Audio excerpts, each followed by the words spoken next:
Hola, bienvenidos. Hoy vas a conocer a actores y grandes figuras del espectáculo que fallecieron en pleno proceso de dar vida a sus personajes, dejando proyectos incompletos y una huella imborrable en la historia del cine y la televisión. Conocerás relatos impactantes y poco conocidos sobre artistas que perdieron la vida mientras filmaban sus películas, historias marcadas por la tragedia, el destino y circunstancias que pocos recuerdan. Y te advertimos algo. Algunos de los nombres que aparecen en esta lista podrían sorprenderte profundamente. Si te apasiona descubrir los secretos, misterios y episodios olvidados de las leyendas del espectáculo, suscríbete al canal y acompáñanos, porque lo que estás a punto de ver revela un lado de la historia que casi nadie conoce. Hay escenas que ningún director programa en su guión, una en la que la cámara sigue rodando, pero el actor ya no puede continuar. No porque haya olvidado su texto, sino porque algo mucho más definitivo se lo impidió. El cine de oro mexicano fue la era más luminosa que ha producido el espectáculo en este país. Entre los años 40 y los 70, México fabricó estrellas que brillaron tanto como las de Hollywood, rostros que enamoraron a todo un continente, voces que todavía hoy erizan la piel. Pero detrás de ese esplendor había sombras, secretos, muertes que llegaron en medio del rodaje durante una grabación justo cuando el personaje todavía vivía. Hoy, en Historias y Biografías del Cine, te contamos los casos más perturbadores de actores y actrices que partieron sin poder terminar su última película. Había algo en Jorge Negrete que hacía que la gente se detuviera. No era solo su voz, aunque esa voz era capaz de silenciar una plaza entera. No era solo su porte, aunque pocos hombres han sabido llevar un traje de charro con esa autoridad. Era algo más difícil de nombrar. Una presencia que llenaba el espacio antes de que él abriera la boca. El charro cantor, el símbolo viviente de lo más glorioso que México podía ofrecerle al mundo del cine. Durante más de una década, Jorge Negrete fue exactamente eso, el hombre al que México elegía para representarse ante el mundo. Su último proyecto frente a la cámara fue la película Reportaje, 1953, dirigida por el maestro Emilio Fernández. Una producción coral que reunía a las grandes figuras del cine nacional en una historia que rendía homenaje al periodismo mexicano. Negrete era, naturalmente, uno de los protagonistas. Y aunque su salud ya lo traicionaba, una cirrosis hepática derivada de una hepatitis mal atendida le iba robando fuerzas día a día. Se presentó al set con la misma disciplina de siempre. Quienes estuvieron en ese rodaje recuerdan a un hombre que se negaba a mostrar debilidad, que llegaba puntual, que memorizaba sus líneas, que no pedía consideraciones. Solo en las últimas secuencias fue necesario recurrir a dobles para completar las escenas más exigentes. Pero su presencia en pantalla, incluso en ese estado, no perdió un gramo de su fuerza. El 5 de diciembre de 1953, Jorge Negrete sufrió una hemorragia interna en Los Ángeles y murió a los 42 años. México declaró luto nacional.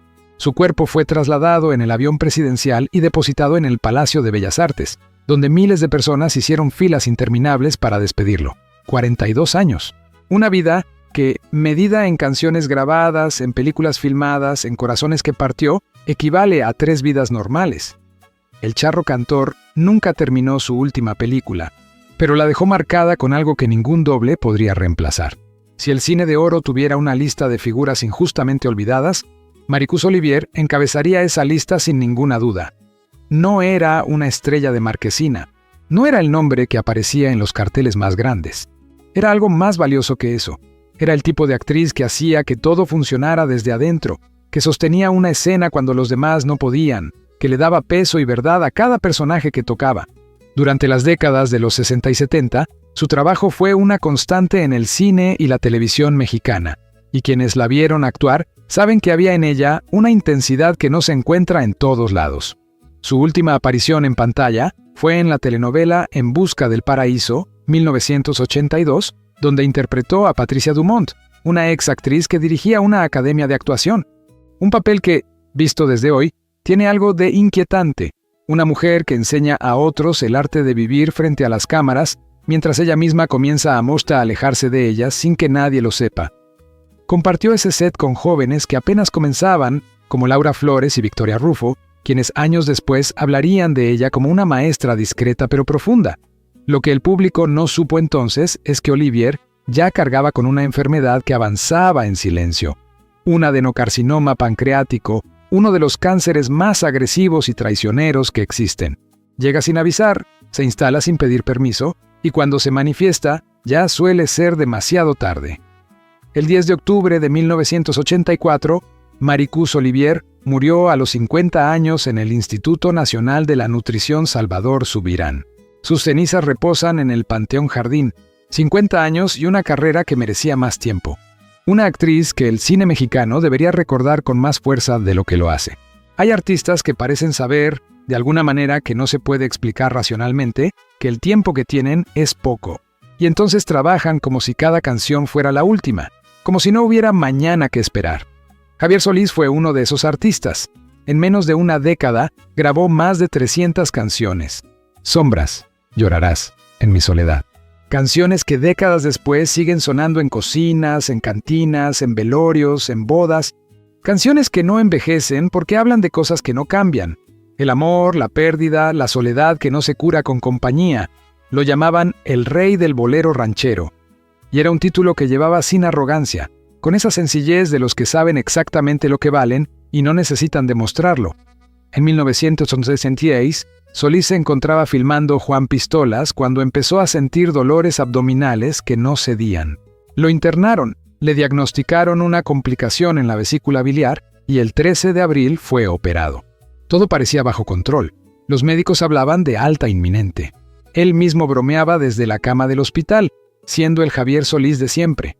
En la madrugada del 19 de abril de 1966, a los 34 años, murió inesperadamente. La causa oficial, colecistitis complicada. Pero lo que vino después convirtió su muerte en algo mucho más turbio. El expediente médico desapareció. El médico responsable ofreció versiones que no cuadraban entre sí. Las preguntas que la familia hizo nunca encontraron respuestas satisfactorias. ¿Negligencia? ¿Algo más oscuro? Nadie lo sabe con certeza. Y esa incertidumbre, después de casi 6 décadas, sigue ahí. Cada 19 de abril, sus admiradores se reúnen en el Panteón Jardín para no dejarlo solo. Porque hay muertes que el tiempo no cierra, y la de Javier Solís es una de ellas. Cuando alguien llega a los 80 años con la misma pasión con la que comenzó, eso ya es en sí mismo una forma de inmortalidad. Fernando Soler fue una de las grandes columnas del cine de oro mexicano. Actor de una versatilidad notable, capaz de transitar entre el drama más oscuro y la comedia más ligera sin perder nunca la convicción, Soler construyó a lo largo de décadas una carrera que resistió modas, cambios de época y el implacable paso del tiempo. Su nombre está ligado a producciones que definieron lo que el cine mexicano era capaz de hacer. Lo que distingue su historia final es la terquedad, en el mejor sentido de la palabra. En sus últimos años, cuando la mayoría de los actores de su generación ya se habían retirado o habían reducido drásticamente su actividad, Fernando Soler decidió volver al set. Participó en el rodaje de El Gran Perro Muerto, 1981, una producción que intentaba fusionar drama y comedia en el ambiente de un pueblo rural mexicano. Era su regreso al cine después de una etapa de actividad más moderada, una declaración silenciosa de que todavía tenía cosas que decir frente a la cámara. No llegó a terminarlo. El 24 de octubre de 1979, mientras aún colaboraba en la filmación, Fernando Soler sufrió un infarto en la Ciudad de México y murió a los 83 años. Su última obra quedó inconclusa, sus últimas escenas sin terminar. Sus restos fueron sepultados en el Panteón Jardín, el mismo cementerio que guarda los restos de varios de sus contemporáneos, como si ese lugar fuera el verdadero último set del cine de oro. Hay algo profundamente digno en morir trabajando. Fernando Soler, hasta el último momento, eligió esa dignidad. De todos los casos que hoy vamos a contar, este es quizás el que más duele, no solo por lo que se fue, sino por cómo se fue y por las coincidencias brutales que lo rodearon. Blanca Estela Pavón tenía 23 años y una carrera que apenas había comenzado a mostrar todo lo que podía dar. Su participación en Nosotros los Pobres, junto a Pedro Infante, la había convertido en uno de los rostros más queridos del cine de oro. Había algo en ella, en su sonrisa, en la forma en que habitaba sus personajes que prometía una carrera larga y extraordinaria. En septiembre de 1949, mientras filmaba La Danzuela, viajó a Oaxaca para participar en un festival cultural. La necesitaban de regreso en la Ciudad de México para continuar el rodaje. Era urgente. Pidió un cambio en su vuelo de regreso. Su amigo y compañero Marco Antonio Campos Viruta En un gesto de generosidad espontánea, le cedió su lugar en el avión. El vuelo nunca llegó a su destino. El Douglas DC-3 se desplomó en las faldas del Popocatépetl, golpeado por turbulencias que los instrumentos de la época no pudieron anticipar. Entre las víctimas estaban Blanca Estela y su padre, Francisco Pavón, quien la acompañaba en ese viaje. México recibió la noticia como un golpe en el estómago. Pedro Infante despidió su ataúd con un llanto que no intentó ocultar. Viruta cargó el resto de su vida con la culpa silenciosa de haber sobrevivido gracias a su propio acto de bondad. Los Romanceros, el grupo del que Pavón era la vocalista principal, se disolvieron para siempre. Un cambio de vuelo, un asiento cedido, una cadena de coincidencias que no tiene explicación lógica. Blanca Estela Pavón murió a los 23 años con una película inconclusa y una carrera que nunca sabremos hasta dónde hubiera llegado. Cargar con el apellido de María Félix no era tarea fácil. Era una herencia tan brillante que podía cegar, tan pesada que podía aplastar. Y sin embargo, Enrique Álvarez Félix supo construir una identidad propia dentro del mundo del espectáculo mexicano, sin renegar de su origen, pero sin vivir a la sombra de él. Fue una figura constante en la televisión mexicana durante décadas. Telenovelas como Colorina y De Pura Sangre lo convirtieron en un rostro familiar para el público, en un actor de carácter que sabía exactamente cómo llenar la pantalla con autoridad y matices. Su último trabajo fue en la telenovela Marisol, 1996, producción de Televisa protagonizada por Erika Buenfil y Eduardo Santamaría, donde Enrique interpretó a Leonardo Garcés del Valle, un personaje esencial en la trama, uno de esos roles que exigen presencia constante en el set y una entrega total. No llegó a terminarlo. El 24 de mayo de 1996, mientras la producción de Marisol seguía en curso, Enrique Álvarez Félix sufrió un infarto agudo de miocardio en la Ciudad de México y murió a los 62 años. El ámbito artístico quedó paralizado. El elenco, el equipo de producción, todos tomados por sorpresa. Sus restos fueron sepultados en el Panteón Francés de San Joaquín, junto a los de su madre, la legendaria María Félix. 2 tumbas en el mismo lugar, la diva y su hijo. Una imagen que tiene algo de poema triste y algo de justicia poética. María Félix nunca habló demasiado de ese dolor, pero quienes la conocían decían que algo en ella se quebró ese día que no volvió a repararse. Hay accidentes que parecen menores y no lo son. Golpes que en el momento no preocupan a nadie, pero que trabajan en silencio desde adentro hasta que es demasiado tarde para hacer algo.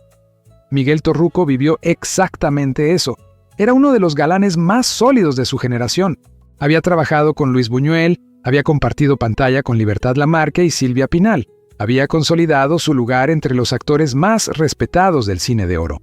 Con apenas 38 años, estaba en el punto más alto de su carrera, con proyectos que prometían llevarlo aún más lejos. En 1956, durante el rodaje de Horas de Agonía, Torruco sufrió una caída de caballo en plena filmación. Nada que no hubiera pasado antes en un set de cine de la época.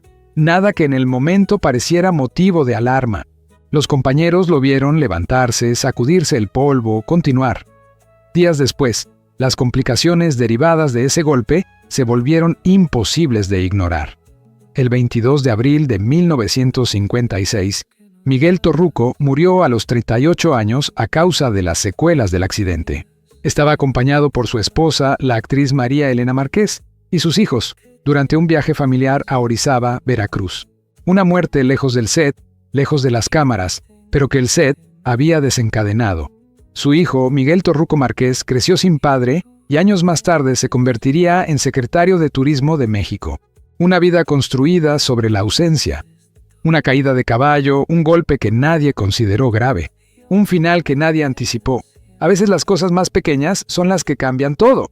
Hay actores que nacen para interpretar personajes buenos, luminosos, queribles, y hay actores que tienen el don extraño y poderoso de hacer que el público los odie con entusiasmo, que espere sus escenas con una mezcla de fascinación y repulsión que solo los grandes villanos son capaces de generar. Jorge Rousseck era de los segundos. Durante décadas fue uno de los antagonistas más efectivos de la televisión mexicana.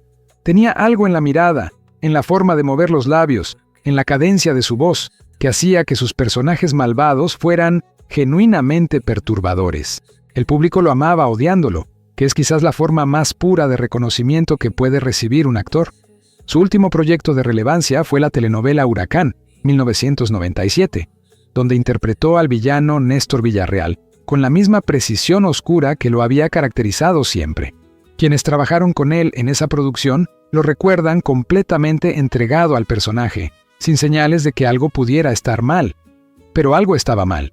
El 30 de julio de 1998, Jorge Rusek murió a los 66 años a causa de un infarto. La noticia tomó por sorpresa a toda la industria. En ese momento, ya había comenzado a grabar capítulos de la telenovela Tres Mujeres, en la que había completado 20 episodios.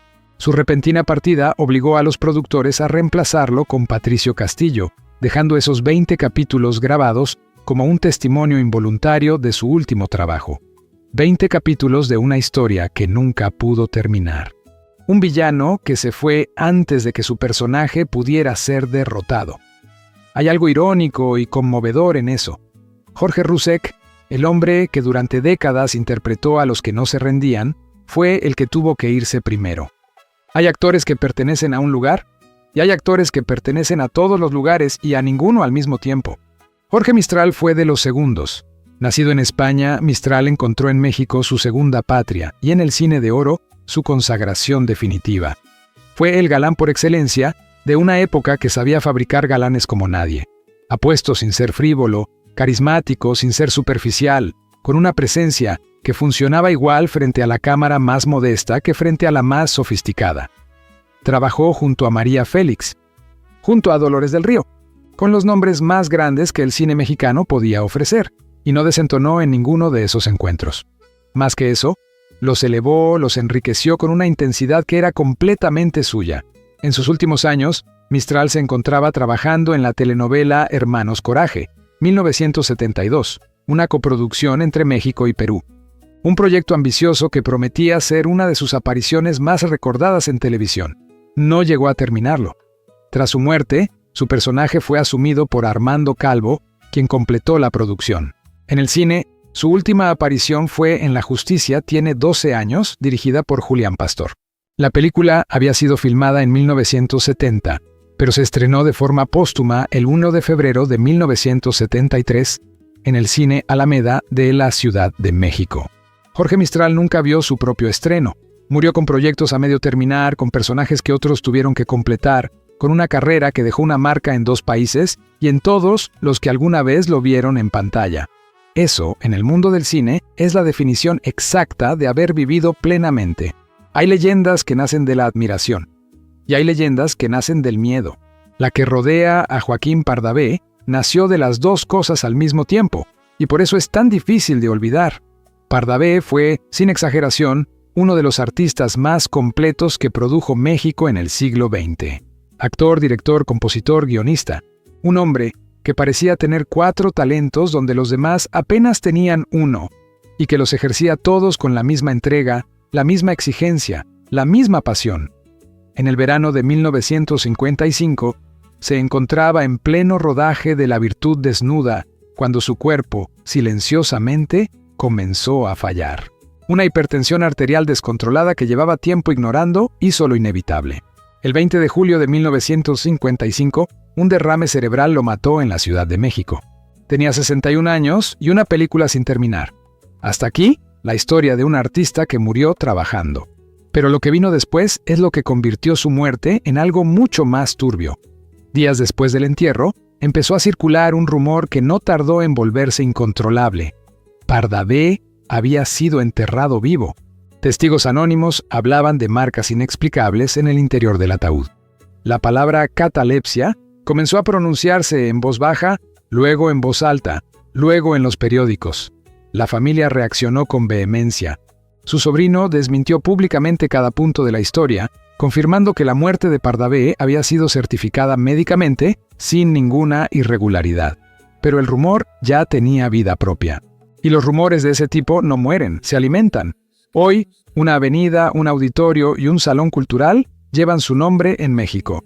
Ese es su legado oficial, el que se puede ver y tocar.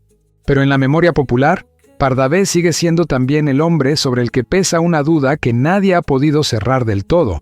¿Murió en paz? Su familia insiste en que sí. El rumor dice otra cosa. Y después de 70 años, ninguno de los dos ha logrado silenciar al otro. 10 nombres. 10 historias que el tiempo intentó enterrar junto con ellos. Pero eso es lo que pasa con las estrellas verdaderas. No se apagan. Se vuelven memoria, se vuelven leyenda, se vuelven esas preguntas que no terminan de responderse y que hacen que sigamos hablando de ellas décadas después. El cine de oro mexicano fue la era más gloriosa de este espectáculo.